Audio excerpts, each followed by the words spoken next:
கேப்பை மாவு எடுத்துக்கோங்க. தனித்தனியாக எடுத்துக்கோங்கங்க. உங்களுக்கு தேவையில்லை மாவை எடுத்துக்கோங்க. கோதுமை பொடி கொஞ்சம் எடுத்துக்கோங்க. கோதுமை மாவும் அதில் கொஞ்சம் போட்டுக்கோங்க.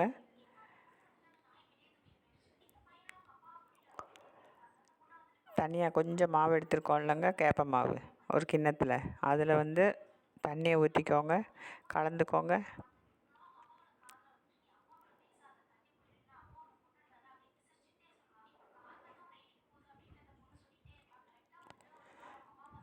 அடுப்பில் வேறு ஒரு பாத்திரத்தில் சுடுதண்ணி கொதிக்கிறதுக்கு வச்சுருக்கேங்க.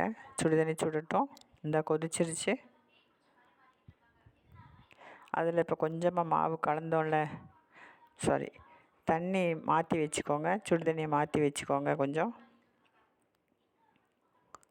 நிறையா இருந்துச்சுன்னா மாற்றி வச்சுக்கோங்க சுடுதண்ணியை. இப்போ நம்ம தனியாக கலக்கி வச்சுருந்தோம்ல மாவு, அதை இதில் ஊற்றிக்கோங்க. ஊற்றிட்டு கட்டி தட்டாமல் நல்லா கைவிடாமல் கிளறி விடுங்க. கொஞ்சம் உப்பு போட்டுக்கோங்க.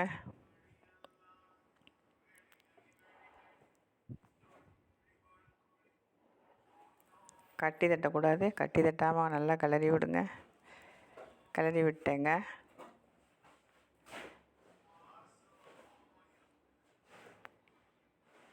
அதை இப்போ தனியாக கீழே எடுத்து வச்சுக்கோங்க. வச்சுட்டு இப்போ நம்ம குழைக்காமல் வச்சுருந்தோம்ல மாவு, அதை எடுத்து இதில் போட்டுக்கோங்க. போட்டு நல்லா கைவிடாமல் கிளறி விடுங்க.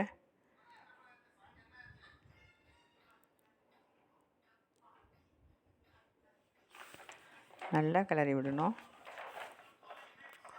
கிளறி விட்டுட்டு தண்ணி பத்தலை அப்படின்னு சொன்னால் நம்ம சுடுதண்ணி மாற்றி வச்சுருக்கோம்ல, அந்த தண்ணியை ஊற்றிக்கோங்க. ஊற்றிட்டு நல்லா கைவிடாமல் கிளறி விடுங்க. பின்னையும் அடுப்பை பற்ற வச்சுக்கோங்க. அடுப்பில் பற்ற வச்சுட்டு அந்த மாவு வேவுறதுக்கு அப்படியே ஒரு 10 நிமிஷம் வைங்க. அடைச்சி ஒரு 10 நிமிஷம் வேக வைங்க.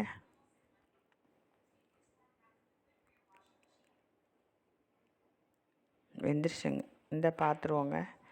வெந்துருச்சுங்க. நல்லா வெந்துருச்சுன்னு எப்படி தெரியுறதுன்னு வச்சிங்கன்னா, தண்ணி கையில் வச்சுக்கோங்க. கையில் வச்சு தொட்டு பார்த்தீங்கன்னா வெந்திருக்கும். இப்போ வாங்க சாப்பிடலாம்.